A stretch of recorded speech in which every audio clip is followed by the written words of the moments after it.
हमारे छोटे छोटे जितने भी प्यारे प्यारे 6 to 8 में आने वाले बच्चे हैं, उन सभी के लिए मैं आज बायोलॉजी का यानी कि साइंस का जो अनोखा सा चैप्टर है, यूनिक चैप्टर है, जिसका नाम है सूक्ष्म जीव। आज मैं इस सूक्ष्म जीव चैप्टर को एक्सप्लेन करने वाला हूँ। आखिरकार सूक्ष्म जीव है क्या, ठीक है, इसके विषय में अपन धीरे धीरे क्या करेंगे, जानेंगे। सबसे पहले सूक्ष्म जीव दो शब्दों से मिलकर बना है, ये बात आप लोग अच्छे तरह से जान ले। सूक्ष्म जीव दो शब्दों से मिलकर बना है, पहला तो सूक्ष्म, दूसरा जीव, यानी कि सूक्ष्म और जोड़ जीव, तब बनेगा सूक्ष्म जीव। अब मैं बता दूं कि सूक्ष्म का मतलब होता है छोटा, सूक्ष्म का मतलब होता है छोटा, और जीव का मतलब कोई भी जीव जंतु ले लीजिए। सूक्ष्म जीव का अर्थ होता है कोई भी छोटा जीव। अब इसका हम डेफिनेशन कैसे जानेंगे, तो इसका डेफिनेशन होगा वैसा छोटा से छोटा जीव, वैसा छोटा से छोटा जीव जिसको हम अपने नग्न आंखों से नहीं देख सकते हैं, वैसा छोटा से छोटा जीव जिसको हम अपने नग्न आंखों से यानी कि खुली आंखों से नहीं देख सकते हैं, उसी को हम लोग कहेंगे सूक्ष्म जीव। कोई भी जीव हो जिसको अगर हम अपने खुले आंखों से नहीं देख पा रहे हैं तो वही कहलाएगा सूक्ष्म जीव। अब देखिए, हमने इस सूक्ष्म जीव में बहुत ही अच्छे अच्छे बातों को बताया है, विशेष रूप से कोशिका के विषय में कि आखिरकार ये कोशिका है क्या। तो ऐसा माना जाता है कि हमारा जो ये पूरा बॉडी बना है, पूरा जो शरीर बना है, ये सारा के सारा शरीर इन कोशिकाओं से मिलने पर ही हमारा शरीर का निर्माण हुआ है। यानी कि हमारा जो शरीर है ये कोशिकाओं के मिलने पर ही बना है। तो आखिरकार इसका डेफिनेशन क्या देंगे, क्योंकि अभी डेफिनेशन का काफी ज्यादा मान्यता है। तो अब हम इसको कहेंगे कि हमारे शरीर का जो सूक्ष्म से सूक्ष्म इकाई है, हमारे शरीर का जो सूक्ष्म से सूक्ष्म इकाई है, उसी सूक्ष्म से सूक्ष्म इकाई को कोशिका कहेंगे। हमारे शरीर का जो सूक्ष्म से सूक्ष्म इकाई है, उसी सूक्ष्म से सूक्ष्म इकाई को कहेंगे कोशिका। अब देखिए भाई, आखिरकार कोशिकाओं से मिलकर के जो हमारा शरीर बना है, तो इतना बड़ा शरीर है, आखिरकार कितना कोशिका होगा।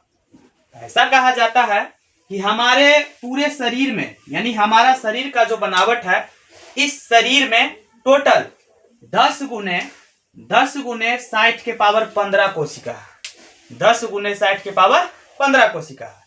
अगर इसको हम यहाँ मल्टीप्लाई करके देखें तो 10 को यहाँ पर हम 60 और 15 जीरो बैठा दिए, यानी कि 16 जीरो, यानी कि 10 को 60 और 15 जीरो रख करके मल्टीप्लाई किए तो टोटल निकलता है 6 संख, यानी कि हमारे शरीर में टोटल 6 संख कोशिका है। यानी कि किसी भी मनुष्य का जो एक शरीर बना हुआ है वह 6 संख कोशिकाओं से मिलकर बना। देख लीजिए, हमने यहाँ पर गुना किया है, 10 को 60 पर 15 को जीरो बैठा दिया, तो इकाई दहाई सैकड़ा हजार 10,000 लाख 10 लाख करोड़ 10 करोड़ अरब 10 अरब खरब 10 खरब नील 10 नील पद्म 10 पद्म संख, यानी कि एक शरीर को बनने में लगा है टोटल 6 संख कोशिका। अब चलिए, कहा जाता है कि आखिरकार ऐसा जो बात हो रहा है कि अपने इसको हम खुले आंखों से नहीं देख सकते हैं, तो देखने के लिए चाहिए क्या, देखने के लिए चाहिए सूक्ष्मदर्शी यंत्र। सूक्ष्मदर्शी यंत्र जिसको हम किसी भी चीज को, छोटी से छोटी चीजों को भी बड़ा करके देख सकते हैं। यहाँ देखिए, कहा जाता है हम सूक्ष्मदर्शी यंत्र के प्रयोग से, सूक्ष्मदर्शी यंत्र के माध्यम से किसी भी चीज को 2000 से लेकर के 3000 गुना बड़ा करके देख सकते हैं।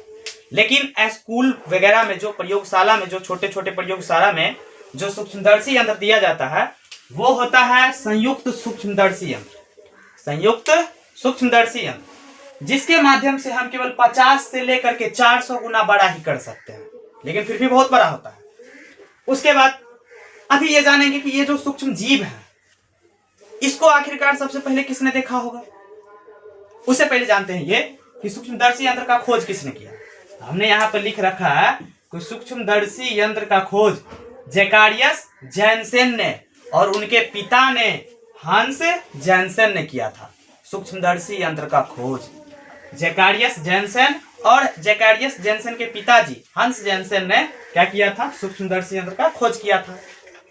उसी सूक्ष्मदर्शी यंत्र की माध्यम से सूक्ष्म जीवों को आसानी से देख पाए थे। तो छोटे छोटे जो सूक्ष्म जीव होते हैं उनको सबसे पहले रॉबर्ट हुक ने देखा था। रॉबर्ट हुक ने जो देखा था तो वो कोशिका मरा हुआ था। मरा था कब देखा था भाई? 1665 ईस्वी में। आखिरकार इन्होंने जो देखा, क्या चीज में देखा? ऐसा कहा जाता है कि कॉर्क के लकड़ी में इन्होंने देखा था। किस चीज को? मरी हुई सूक्ष्म जीव को। ठीक है। अब उसके बाद जब ये रॉबर्ट हुक ने मरा हुआ सूक्ष्म जीव को देखा, मरा हुआ कोशिका को देखा, क्योंकि कोशिका भी एक सूक्ष्म जीव है। अब इन्होंने जो छोटा मरा हुआ कोशिका को देखा, तब हलचल यहाँ पर हो रहा था ल्यूवेनहोइक को। तो ल्यूवेनहोइक जी ने भी क्या किया था? 1674 ईस्वी में जिंदा कोशिका का खोज कर दिया, जिंदा कोशिका को देख लिया। अब देखिए सभी जगह ठीक है, समस्या यह है कि ल्यूवेनहोइक ने किस चीज में जिंदा कोशिका को देखा था? उन्होंने देखा था सेबाल स्पाइरोगैरा में। ठीक है, आज के लिए इतना ही। मिलते हैं हम आपसे अगली क्लास में।